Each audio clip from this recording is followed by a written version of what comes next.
Hi guys, today we'll delve into the case of a girl who went to her Sunday school and disappeared without a trace. The police and hundreds of volunteers searched everywhere but couldn't find the girl. This mystery remained unsolved for a whopping 48 years until an unexpected twist helped reveal the shocking truth. Gretchen Harrington was born on June 13, 1967 in Pennsylvania. She was the youngest of 3 daughters. Soon after her birth, the family moved to the small town of Brummel. Her father, who was a pastor, got a job at the local church. Gretchen immediately loved this town. She spent a lot of time outdoors with her sisters and new friends. Brummel was a safe place, so parents weren't afraid to let their children play outside until dark. With its rich nature and close-knit community, this place was more like a paradise for kids. Raised in a religious family, Gretchen spent a lot of time at her father's church. She also excelled in Sunday school, always getting top grades.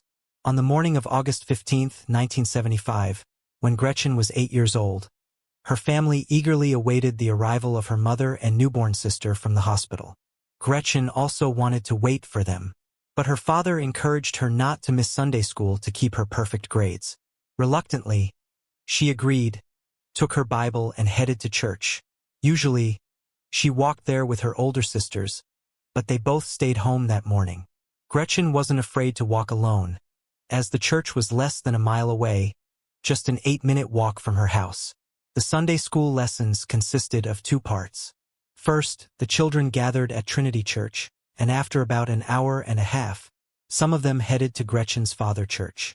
But at 11:30 a.m., when the kids arrived at the second church, Gretchen's father noticed that his daughter was not among them. It seemed strange because the children were brought as a group. He thought Gretchen might have stayed at the other church, so he called there. Answering the call was the wife of the pastor named David, who taught at the Sunday school. She said Gretchen wasn't there and told her husband about what was happening. He was surprised because Gretchen hadn't even attended his classes that morning. Her father immediately started to worry. He asked David to call the police and went searching for his daughter. The father drove along the route between the churches, checked other streets nearby, but Gretchen was nowhere to be found. He also reached out to her friend's parents, hoping she might have decided to spend time with some of them, but they were all either at church or home. Gretchen's best friend, David's daughter, also hadn't seen her all day. The police immediately began searching. As news of Gretchen's disappearance spread through the town, hundreds of volunteers quickly joined in. Practically all the locals knew Gretchen's father as they regularly attended his church, so they all wanted to help. Together with the volunteers, the police searched the entire town, then started combing through multiple wooded areas and the riverbank. A police helicopter was also sent to assist scanning the area from above. The search continued into the night, but yielded no results. The next day, even more volunteers joined in. The police created flyers with Gretchen's photo and information about her disappearance, which were posted along roads and handed out to passing drivers. Despite all efforts, not only did the police fail to find Gretchen, but they couldn't even determine what happened to her. After several days of searching, they didn't find any significant leads at all, and Gretchen's fate remained unknown. Her disappearance became a heavy blow to the local community. People were used to letting their children roam the streets freely from a young age, and nothing like this had ever happened before. The kids could spend hours wandering in the woods, swimming in the river without adult supervision, and their parents never worried. But now all of that was in the past. The fact that no one knew what happened to Gretchen only added to their fear. People discussed various theories. Some thought she might have run away from home. Others believed she went swimming in the river and drowned. But the most frightening theory was that someone had abducted her. Parents stopped letting their children out unsupervised. One local woman even cut her daughter's long hair so she would resemble a boy. Once a safe and peaceful town, overnight it became a place where people lived in uncertainty and fear. The police also questioned anyone who might have had any connection to Gretchen's disappearance. During these conversations, they received several intriguing leads. One witness reported seeing a girl resembling Gretchen near the church that morning. A green station wagon approached her, but the witness didn't see what happened next.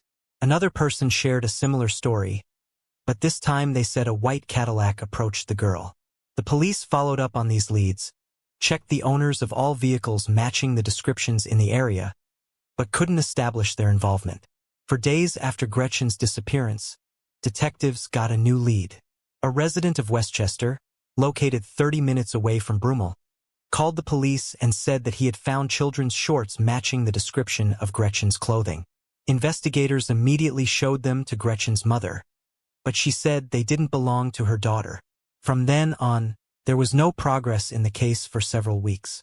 The police called off the search operation and focused on the investigation. They continued interviewing people, following up on any available leads. But with each passing day, their hope of finding Gretchen alive diminished.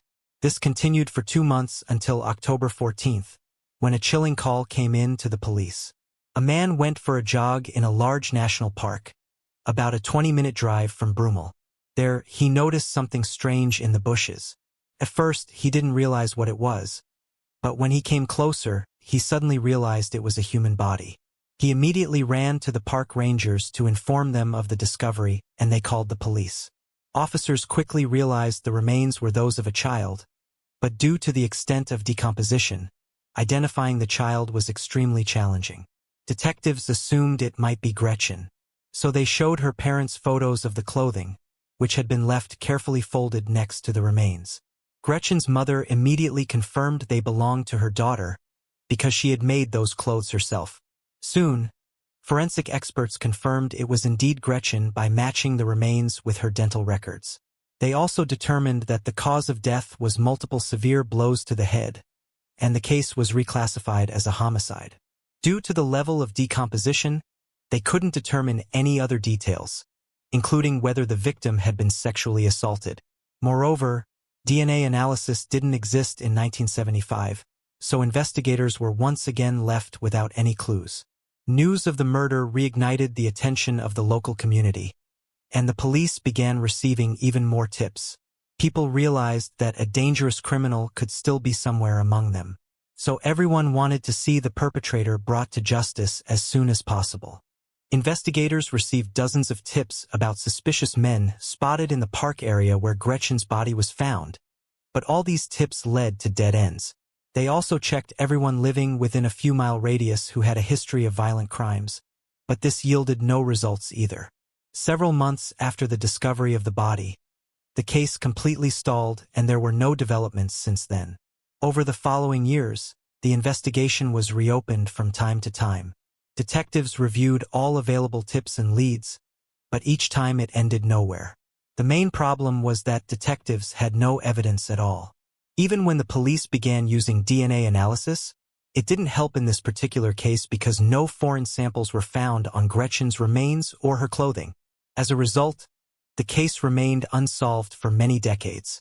It was occasionally mentioned in newspapers and featured on TV, but only in recent years did Gretchen's murder once again reignite wide public attention. Two journalists, Joanna and Mike, decided to write a book about the crime. They worked on it for several years, gathering all available information piece by piece and trying to uncover new facts. Both journalists grew up in Brummel and were roughly the same age as Gretchen at the time of her murder. Who was only 9 at the time, remembered it pretty well because it not only impacted her life, but also the entire town. After Gretchen's disappearance, children could no longer roam the streets or leave home unsupervised. They all feared that the perpetrator might strike again, and this fear haunted them for many years. Even young children couldn't help but feel how their lives had suddenly changed, so they all remembered Gretchen's murder throughout the years. To write the book, Joanna and Mike secured access to the case documents and spoke with many individuals involved in the case. They carefully pieced together the events of those days, detailing the entire story. This book was released in 2022 and immediately attracted significant attention to the case. However, its major impact came months later when a woman contacted the police to discuss Gretchen's case. She met with the leading detective to tell her story. The woman said that she was 10 years old at the time of the murder and lived in Havertone, just a short distance from Gretchen's home. She was friends with Gretchen and her older sisters, as well as numerous other kids in the area. She often slept over at her friends' houses. And one night, something horrifying happened. While she was staying at the house of two sisters, she woke up in the middle of the night to someone touching her. When she opened her eyes, she saw their father in front of her, who quickly left the room. She was afraid to tell anyone about it and stayed in this house for another night. The same thing happened again.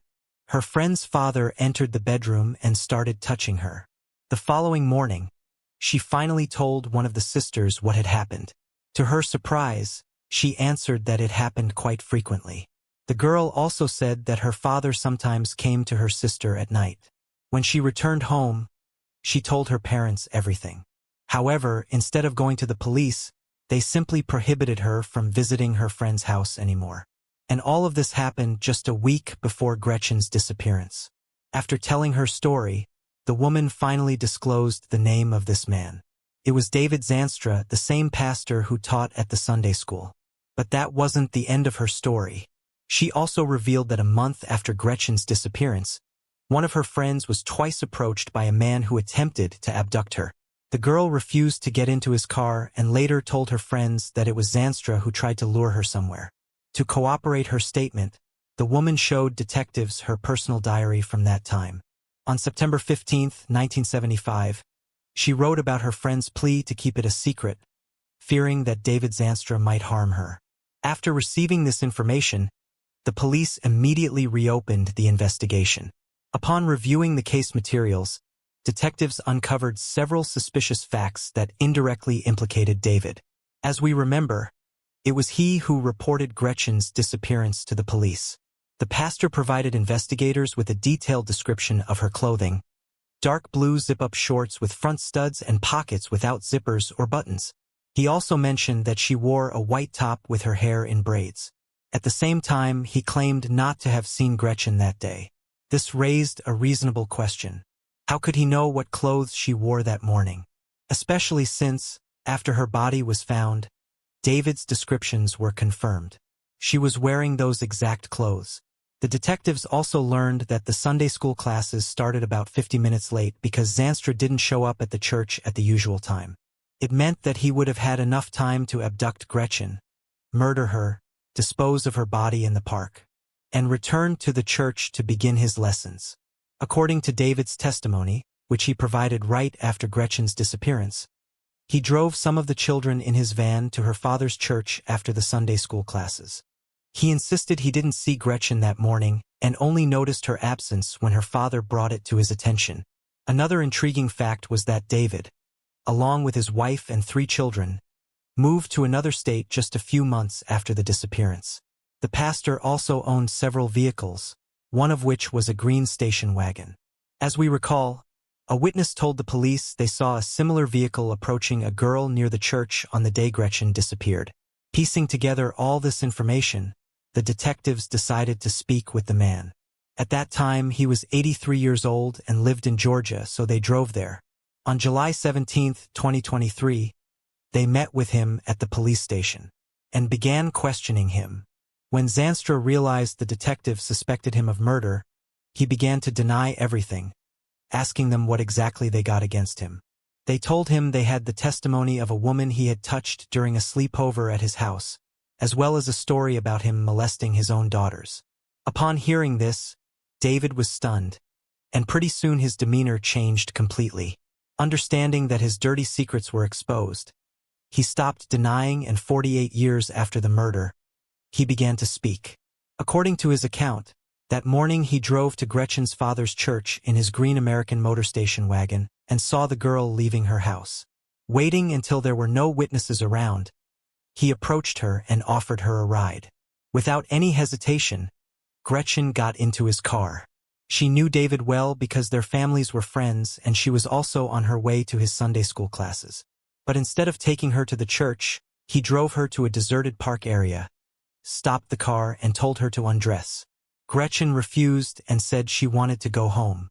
So Zanstra struck her several times on the head, causing her to lose consciousness. The pastor removed her clothes, satisfied himself, and then drove her to another park. Unable to find a pulse on her, he carried her body into the bushes and covered it with branches. After that, David drove back to the church to start his classes. Upon hearing his confession, the police arrested Zanstra for Gretchen's murder and extradited him to Pennsylvania. He was placed in jail awaiting trial, but for the police, this was just the beginning of a much deeper investigation. Considering that Zanstra had assaulted at least several girls, detectives strongly believed that there were likely other victims. The situation was worsened by the fact that the man worked as a pastor in many different cities and states for decades, so he could have committed numerous other crimes. Most of the time, he worked with children and he was deeply respected in society, which could have allowed him to avoid any suspicions. But now, when the truth finally came out, detectives took his DNA sample and began searching for matches in other unsolved cases. They also looked into unsolved disappearances of girls in the cities where David had been working. Unfortunately, it didn't take long to find the first possible connection. Investigators quickly came across the disappearance of 4-year-old Amanda Campbell from California, which occurred in 1991. Like Gretchen, she walked out of her home in a quiet neighborhood and vanished without a trace. At the time, David Zanstra worked as a pastor in that same neighborhood. Right now, there is no evidence against him, but the police say this case has several striking similarities to Gretchen's abduction and the pastor could be the same perpetrator. They are also continuing to investigate his possible involvement in other crimes. Considering that all of this is happening right now, we may learn a lot more in the coming months. As for the trial for the murder of Gretchen, it has not yet begun. It is possible that David's lawyers will want to prolong the process and advise him to retract his confession. In that case, the trial could drag on for years and there are no guarantees that the man will live to see the verdict. Alright guys, share your thoughts on this story in the comments section and don't forget to hit the like button and subscribe.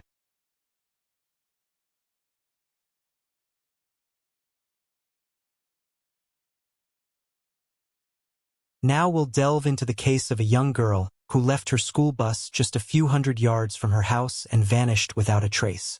As the police began their search, they uncovered chilling clues and faced numerous unexpected twists. The search for answers spanned many years until detectives finally uncovered the truth about what happened to her. Angie Hausman was born on February 18, 1984 in St. Louis, Missouri. Her father left the family before she was born and she never knew him.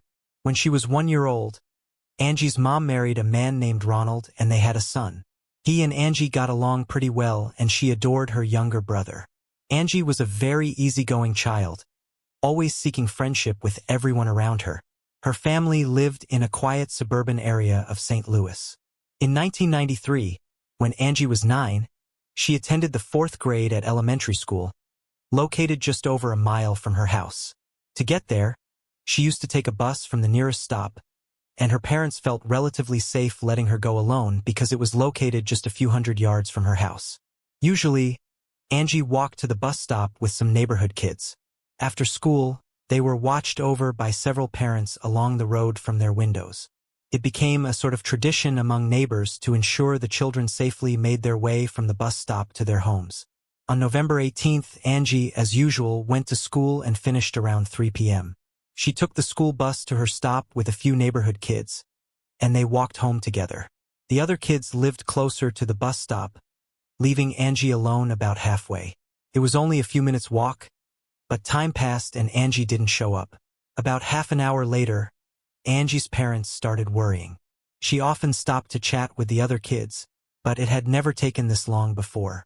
Her mom and stepdad decided to go outside and walk along the route from their house to the bus stop. They spoke with other kids from the same school who confirmed that Angie arrived with them and headed toward home.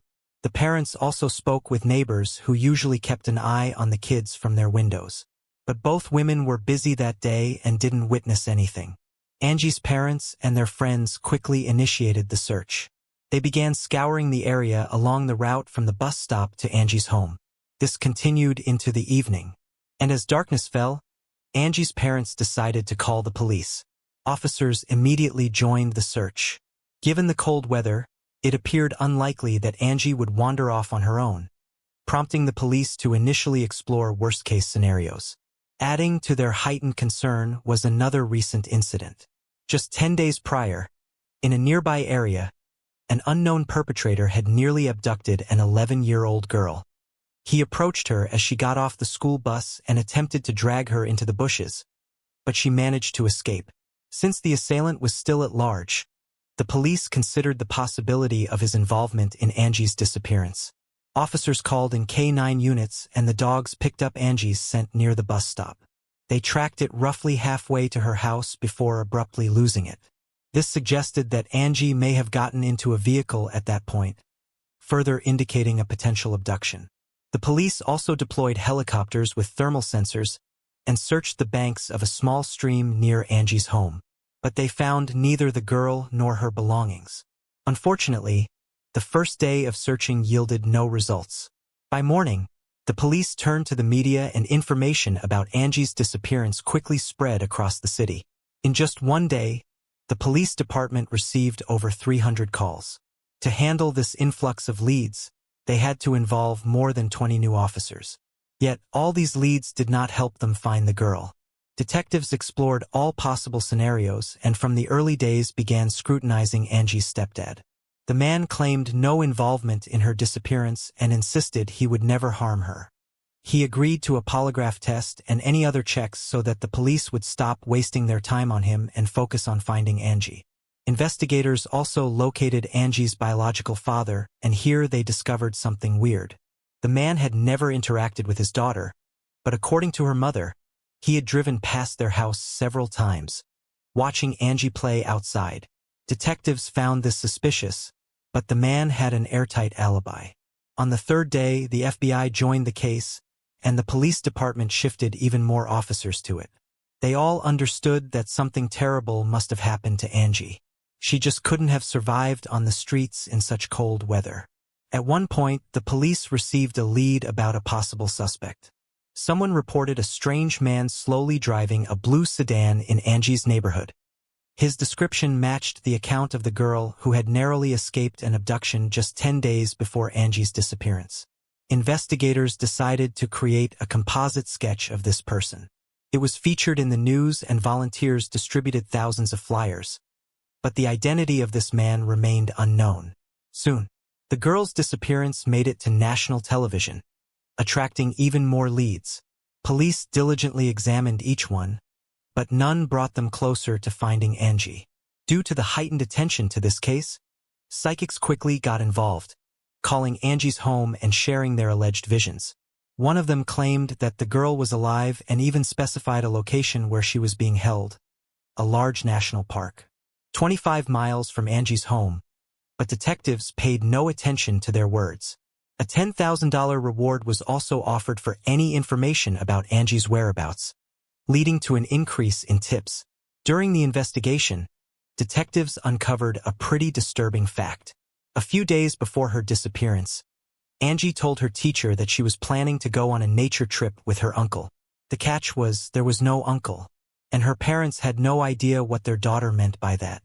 Investigators considered the possibility that Angie might have known her abductor prior to the incident and referred to him as her uncle in the conversation with her teacher. However, they didn't find anything about this mysterious man. In the following days, detectives made no progress, but everything changed on November 27th. 9 days after Angie's disappearance, a hunter called the police. He had arrived at the national park and spotted a human body in the woods. Upon arrival at the location, the police were confronted with a horrifying scene. There was a body of a girl tied to a tree, missing any clothing, and her head was entirely wrapped in tape, except for her nose. Her hands were also bound with handcuffs. Near the site, there was a bag with items, which helped the police immediately realize they had found Angie's body. Her belongings, including notebooks with her name, were in the bag. The body was handed over to medical examiners, revealing even more shocking details. As soon as they removed the tape from her head, experts found a piece of underwear in her mouth. They also determined that the girl had died just a few hours before the discovery, meaning she had been kept alive for 9 days and then taken to this location where she froze to death. Near the site, there was a bag with items, which helped the police immediately realize they had found Angie's body. Her belongings, including notebooks with her name, were in the bag. The body was handed over to medical examiners, revealing even more shocking details. As soon as they removed the tape from her head, experts found a piece of underwear in her mouth. They also determined that the girl had died just a few hours before the discovery, meaning she had been kept alive for 9 days and then taken to this location where she froze to death. Experts had concluded that the victim had suffered numerous injuries and had been sexually assaulted. Forensic analysts carefully examined all items found at the crime scene and managed to find a fingerprint on the tape used to wrap Angie's head. They tried to find matches in the database and among several suspects, but it led to no leads. After the discovery of the body, the police dedicated even more resources to the investigation. Local residents were shocked by such cruelty and feared for their children, escorting them everywhere, meeting them at bus stops and not letting them out of their sight for a moment. Just a few days after Angie's discovery, their concerns heightened even further. On December 1st, a 10-year-old girl named Casey disappeared. She lived in another town, only 10 miles from Angie's house. Casey had asked her mother if she could visit her friends who lived just a few hundred yards away, but she had never reached their house. Casey vanished on the way and the police couldn't locate her. Detectives began to fear that they might have a serial killer on their hands. They didn't rule out the possibility that the same person was behind both abductions, but they had no evidence supporting this theory. 10 days later, Casey's body was found in St. Louis and she was wrapped in 2 bedsheets and covered with a pink curtain, with the cause of death being multiple severe blows to the head. Detectives couldn't find any clues that would lead them to the killer. Moreover, they started to doubt that the same person who killed Casey was responsible for Angie's death.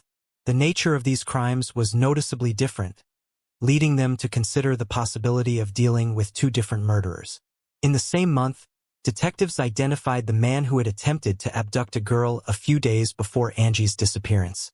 He turned out to be 37-year-old Gary, who often came to St. Louis for work. He was immediately checked for involvement in the 2 murders, but the man had a solid alibi.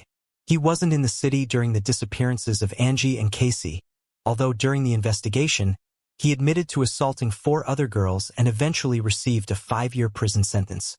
In February of the following year, detectives had found a breakthrough. When they discovered Casey's body, tire tracks were found nearby.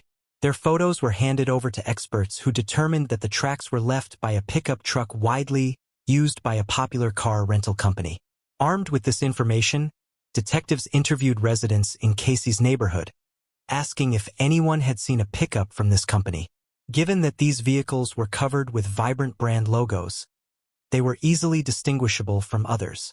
The detectives got lucky.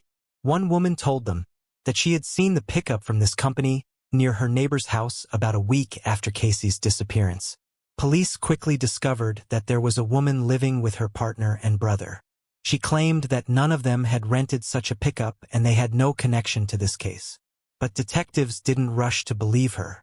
They obtained a search warrant for the house and found blood traces belonging to Casey in the basement, along with the murder weapon. Further investigation revealed that the woman's brother, Thomas, had rented the pickup. Initially, he denied everything, but when confronted with the existing evidence, he finally confessed. According to his account, Casey had knocked on his door, wanting to invite his nephews to go to the street with her. He invited her into her house, took her to the basement, and attempted to assault her. When she screamed, he struck her with a heavy object and covered the body with bedsheets. After the murder, Thomas went to work and upon his return, his sister informed him that she had seen the body in the basement. However, she added that she didn't want to know what happened and demanded to get rid of it as quickly as possible.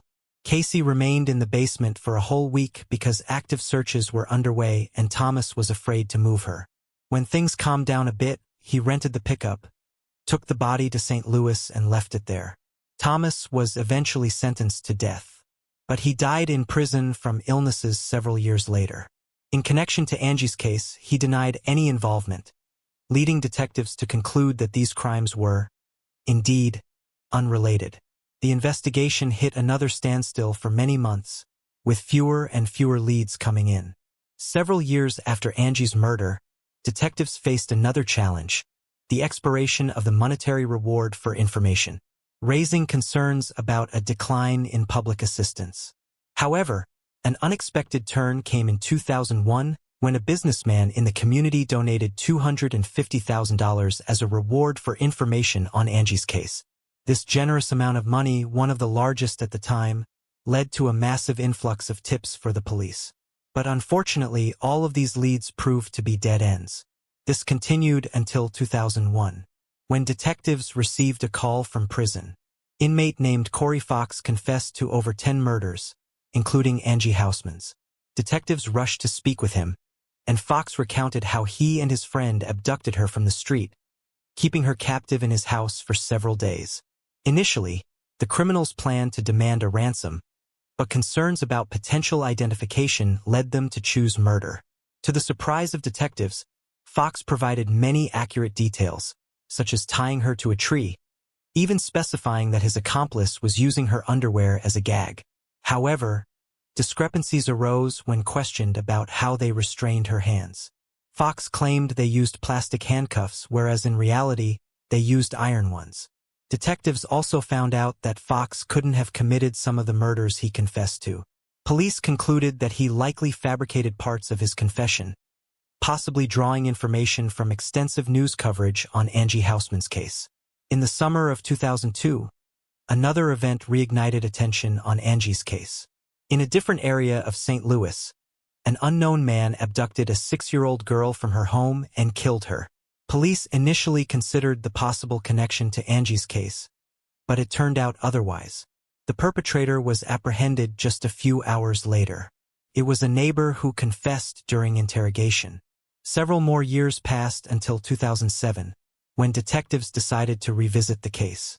Reviewing the documents, they noticed a peculiar detail.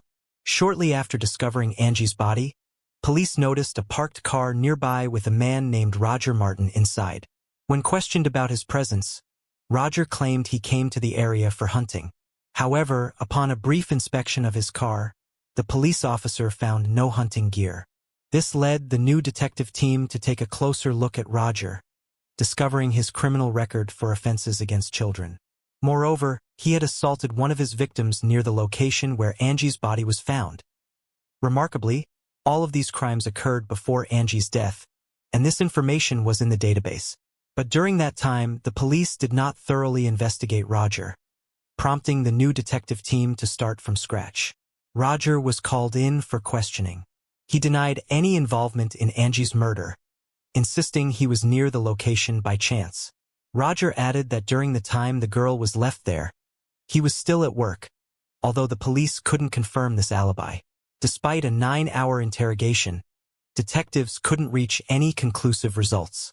They took Roger's fingerprints, comparing them with the one left on the tape from the victim's head.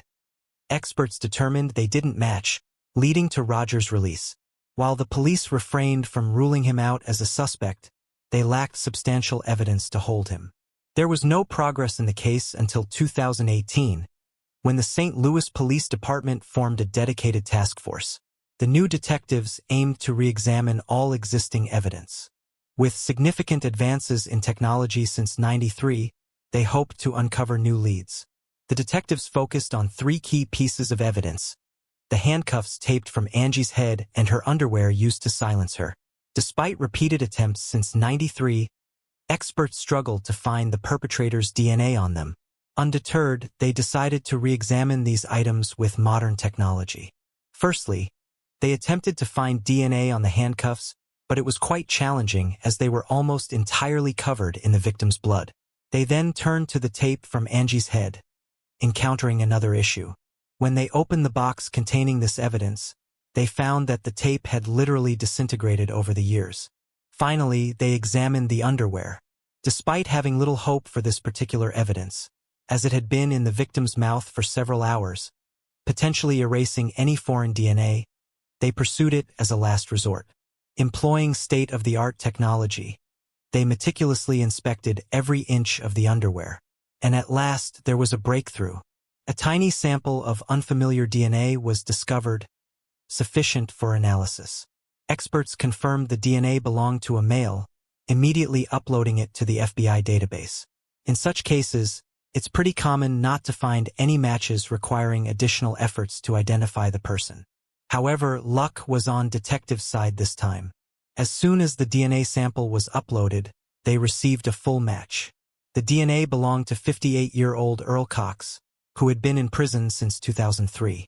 Cox had never come to the police radar regarding Angie's case, but his criminal history was substantial. Earl first landed behind bars during his military service in 1982 in Germany. He had a part-time job as a babysitter, until 4 girls reported that he had sexually assaulted them. Received an 8-year prison sentence in the USA and was discharged from the Army. After serving only 3 years, he was released early and relocated to St. Louis. 4 years later, Earl was arrested again when 2 7-year-old girls accused him of sexual assault. Despite the charges being dropped due to insufficient evidence, his arrest violated the terms of his parole, leading to an additional year in prison. Upon his release in '92, he resettled in St. Louis, where his relatives lived. A year later, he seemingly abducted and killed Angie, but we'll delve into that shortly. In 2002, faced another arrest for running a major anonymous internet platform where predators shared materials depicting child abuse.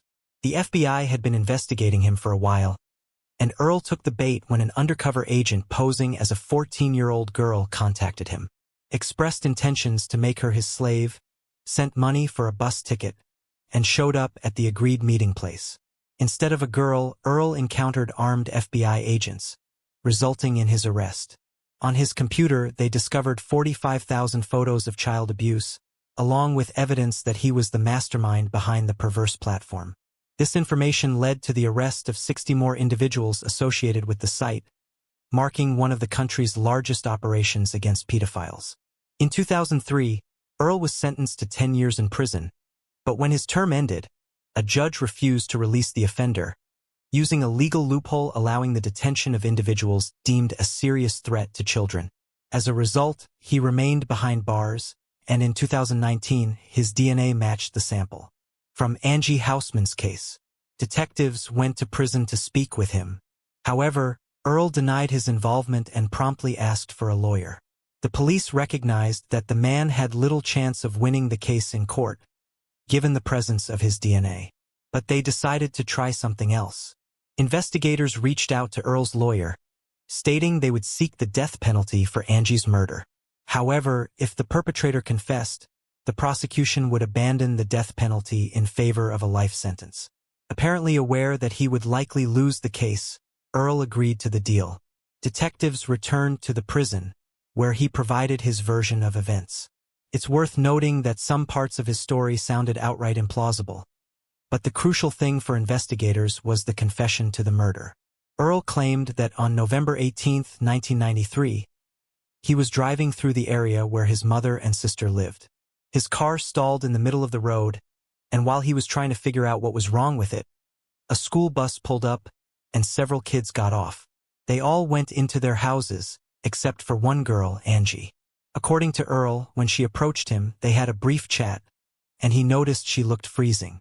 He offered her a ride in his car, and as he claimed, she agreed. He then took Angie to Burger King, fed her and brought her to his home, where he sexually assaulted her for several days. After some time, he decided to get rid of Angie, took her to the location where her body would later be found, and tied her to a tree. Allegedly, she was still alive at that moment. Detectives doubted the truthfulness of certain parts of this story. Angie clearly couldn't agree to go anywhere with a stranger, especially considering she only had a short distance to walk home. Investigators also questioned the car breakdown in Earl's story.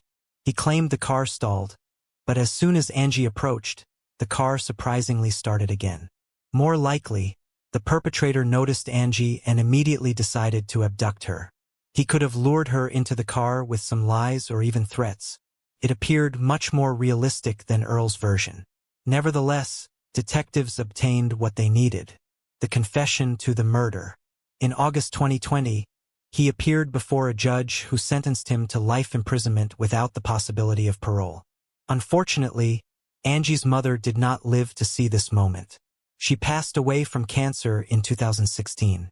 Her husband, Ronald, told reporters that Earl should have been tried for 2 murders because he held him responsible for his wife's death. After losing her daughter, she lost all interest in life and essentially died. As for Earl, his story didn't end with the verdict. The prosecutor wanted to review the case of sexual abuse involving two 7-year-old girls, for which the offender faced no consequences, serving just a year in prison for parole violation. Police reached out to one of his victims, now an adult, asking her to testify against Earl. The man, already destined to spend the rest of his life behind bars, admitted his guilt, and he was sentenced to an additional 10 years in prison. After the sentence was announced, his victim spoke in court. She expressed that despite Earl's heinous crime, she would lead a happy and fulfilling life while he rightly fades away in prison. Alright guys, share your thoughts on this story in the comment section and don't forget to hit the like button and subscribe.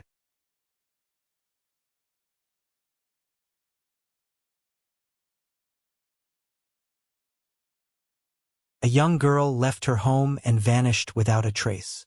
The search for her quickly became one of the largest in American history. Over the investigation, detectives faced numerous shocking twists, and the quest for answers spanned a whopping 62 years until they finally uncovered the truth. Candace Rogers, who went by Candy, was born on July 18, 1949, in the American city of Spokane, Washington. She was the only child in the family, and shortly after her birth, her parents divorced.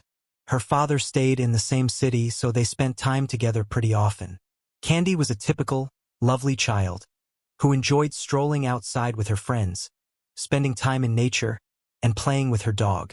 She also had dreams of joining the Campfire Girls, a popular organization in those days, similar to the Boy Scouts, but exclusively for girls. They learned various useful skills, went on hikes, and enjoyed their time together as a group. In 1959, when Candy was 9, she finally had the chance to join this organization, and she was thrilled about it. One of the Campfire Girls' responsibilities was selling mints. The organization provided them with boxes of sweets, and they had to go door to door offering residents to buy them. On Friday, March 6th, Candy was supposed to do this after school.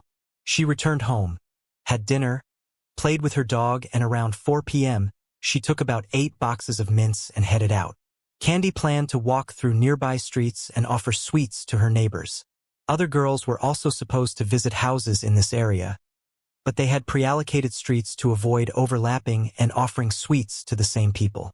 A few hours later, her mom began to worry as Candy still hadn't returned. She was supposed to be home by 6 p.m., but she was clearly delayed. With darkness falling, her mom decided to go out and search. Accompanied by Candy's grandfather, they walked the streets of their neighborhood, but Candy was nowhere to be found. Soon, some family friends and neighbors joined the search, wanting to help. But despite their efforts, they couldn't find any traces of Candy, so her mom decided to call the police. By that time, the streets had already darkened, and it had become increasingly clear that something bad might have happened to Candy. The police quickly joined the search, starting by questioning all the neighbors. They soon discovered that Candy had only sold 1 box of mints. This indicated that something might have happened to her shortly after leaving home. But one resident claimed to have seen the girl on a nearby street around 6:30 p.m. This was weird because by that time, Candy's mom was already out searching for her. Candy's grandfather also shared strange observations. When he went in search of his granddaughter and arrived on the same street mentioned by the witness who saw the girl, he almost got struck by a speeding car that even hit the curb. Unfortunately, he didn't see the license plate, but remembered it was a green 1953 Ford. Police distributed a description of the car, but weren't able to track it. Around 9 p.m., they discovered several mint boxes strewn along the road near a bridge. It was clear that these boxes belonged to Candy, heightening the overall concern.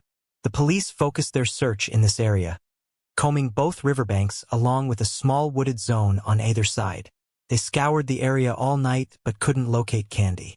By morning, news of Candy's disappearance spread through local newspapers, and soon, statewide media started covering the case. In 1959, child disappearances near their homes were unusual because it happened extremely rarely. The residents of Candy's town hadn't faced such a case in many years, leaving them deeply disturbed. Early the next day, police ramped up their efforts, deploying more officers.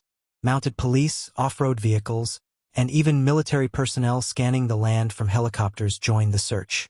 Additionally, a vast number of volunteers, both from the city and nearby areas, joined the search efforts. In total, over 1,000 people participated in the search, making it one of the most extensive in the country's history at that time. The search area extended to 11 miles around the girl's home, yet they still couldn't find her.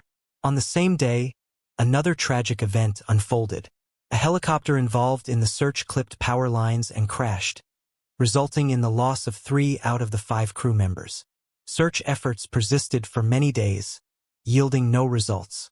Police officers continued working literally around the clock in multiple shifts, trying their best to locate Candy. Investigators received approximately 750 tips in the initial days of the search, diligently checking each one, but all led to dead ends. 15 days later, 2 military members from the local base went into the woods west of Spokane on a hunting trip.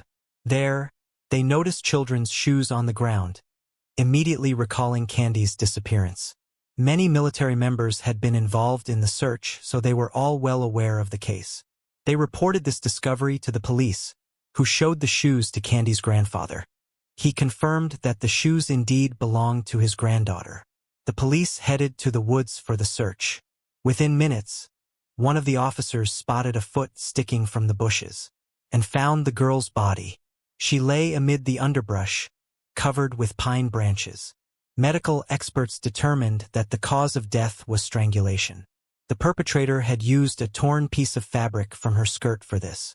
Marks on Candy's hands and feet indicated she had been bound, although no ropes were found near the body. They also concluded that the victim had been sexually abused. During the search of the crime scene, police found a green car seat cover nearby, but they couldn't establish whether it had any relevance to the murder. On Candy's clothing, officers noticed a small purple stain that smelled like grape-flavored chewing gum.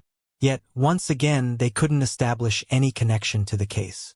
Lacking any substantial leads that could lead them to the killer, the police tried to find any possible clues. Investigators sifted through incoming tips and explored the possible involvement of hundreds of individuals, neighbors, various suspicious characters, and previously convicted criminals. Soon, they focused their attention on a 50-year-old man named Alfred Graves. The reason he became a suspect was quite peculiar. He took his own life on the same day Candy's body was discovered. He did it right in his car, not far from where the mint boxes were found.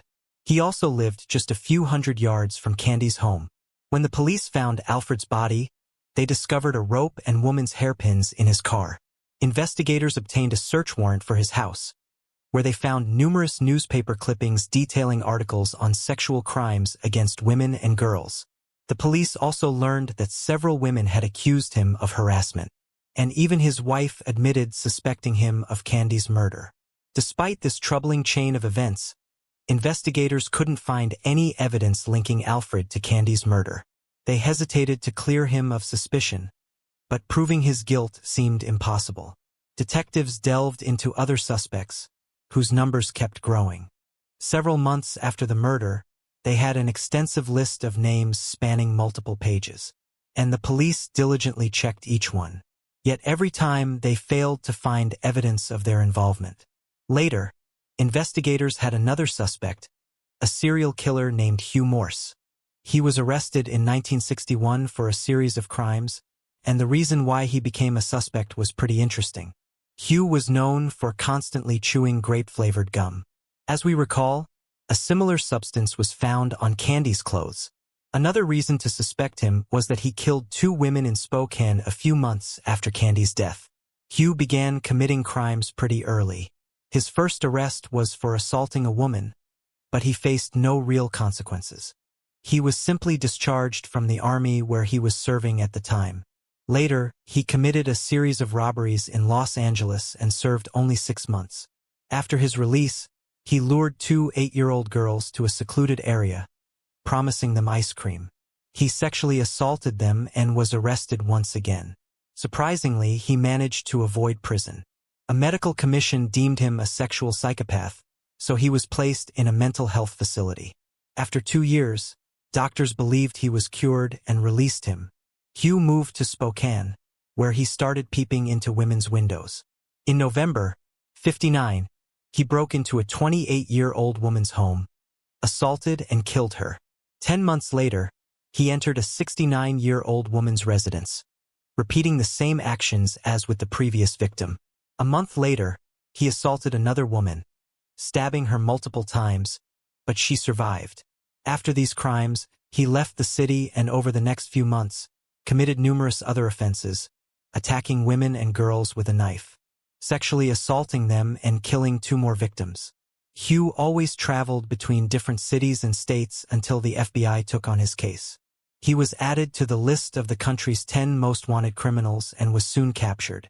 He was sentenced to multiple life terms and Hugh attempted to end his life in a cell. However, he was saved by the guards and continued to serve his sentence. Detectives in Candy's case repeatedly visit him in prison, but the man denied any involvement. He also went through a polygraph test which indicated he was telling the truth. However, this tool carries no weight in court due to its questionable accuracy. Considering Hugh's biography and the fact that he lived in Spokane at the time of the murder, investigators viewed him as their primary suspect. But he continued to deny any involvement, and the police lacked any evidence linking him to the killing. Later, the police focused on another suspect, a 49-year-old man named Howard Barnett. In February 1960, he was arrested on suspicion of molesting a minor girl. A few days after the arrest, he took his own life in his cell at the Spokane police station. Before this, he wrote a message on the wall in his own blood, stating, "I have a sin before the Lord." His wife learned of her husband's arrest only after his death. Speaking to the police, she asked if he killed that girl, referring to Candy. Detectives began investigating his potential involvement, yet once again, they failed to find any evidence of his guilt. Howard remained one of the main suspects, mainly because he lived on the next street to the victim. Over the course of many years, police continued their efforts on this case, gathering new leads and examining other suspects. At one point, a woman contacted them, claiming that on the day Candy disappeared, she saw a green car following the girl. Investigators once again focused their efforts on locating this specific vehicle. However, this didn't lead to any substantial results. Although, it was strange that this woman chose to reveal this information many years after the crime.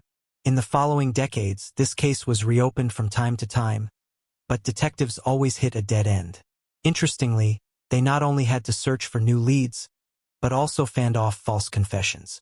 In total, 13 individuals confessed to Candy's murder, but in each case, the police concluded that they were lying. These individuals couldn't provide any information that only the killer would know, often just repeating details from the newspapers. Surprisingly, such behaviors are common in high-profile cases. For some reason, people confessing to crimes they did not commit. Throughout the time, the police department saw numerous changes in detectives, each hoping to solve this crime. Candy's murder stood out as one of the most prominent and mysterious cases not only in their city, but across the entire state. It impacted a significant number of people. Before the murder, parents felt safe letting their children play outside. But after this case, many reconsidered their views on safety.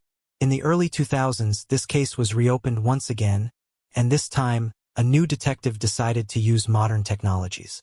Fortunately, in 1959, the police had diligently collected and preserved all the evidence, which allowed experts to find a sample of male semen on Candy's clothing. Considering it had been stored for several decades, examining the sample proved extremely challenging. But after extensive efforts, experts managed to extract a DNA profile. They uploaded it to the FBI database, but unfortunately, there was not a single match. Detectives also cross-examined the profile with samples from numerous suspects, but none of them turned out to be Candy's killer. Throughout all these years, many were convinced that Hugh Morse was behind the crime. However, the forensics indicated he had no connection to this murder. As a result, the investigation once again hit a standstill. The police had a DNA sample from the person who sexually assaulted and killed Candy, but uncovering their identity remained quite a challenge. The case was once again reopened in 2021, and a new detective decided to try an innovative DNA analysis method. Genetic genealogy.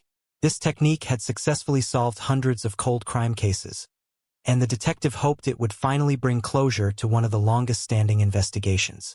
He contacted several laboratories specializing in this analysis, but there he was faced with disappointment once again. To utilize this method, experts needed to examine the original DNA sample.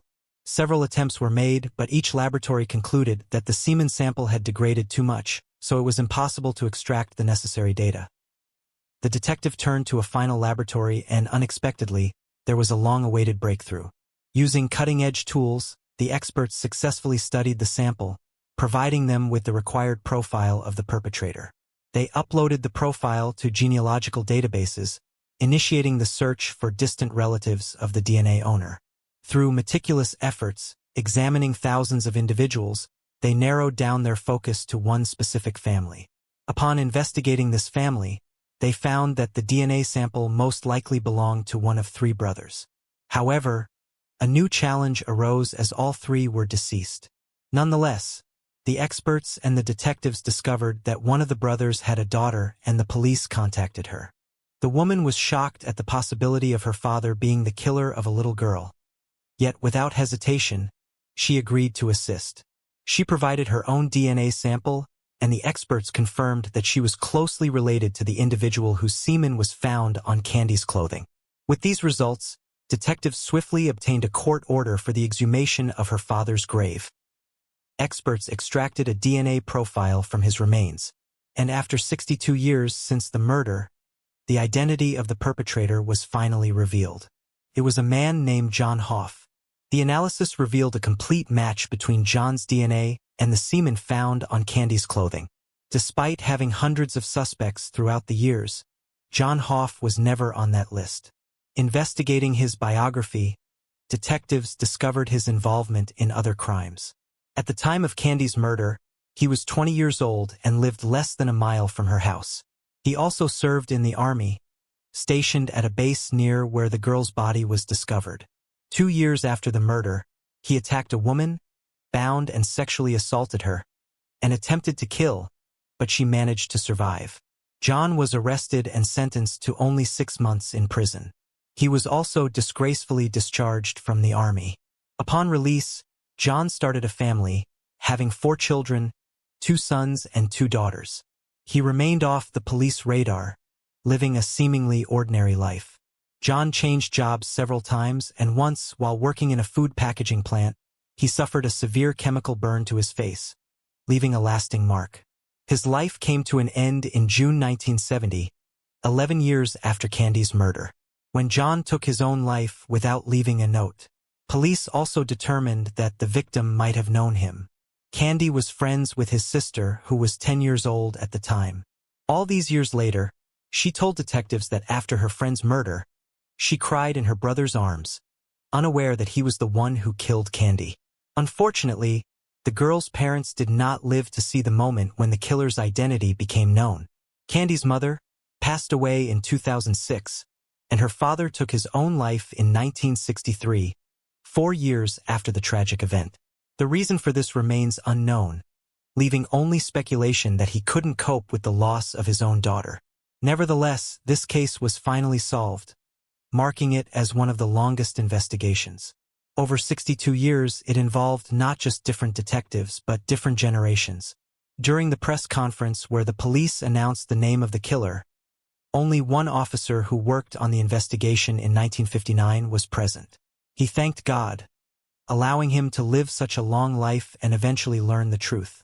As for John's daughter, initially she couldn't believe that her father committed such a heinous crime. Later, she accepted this fact, calling her father a monster who took the life of an innocent girl. She expressed regret that he was not held accountable during his lifetime. Interestingly, John took his own life exactly when his daughter turned 9, the same age as Candy. Whether there's any connection remains unknown, and we may never find out. Alright guys, share your thoughts on this story in the comments section, and don't forget to hit the like button and subscribe. Thank you for watching.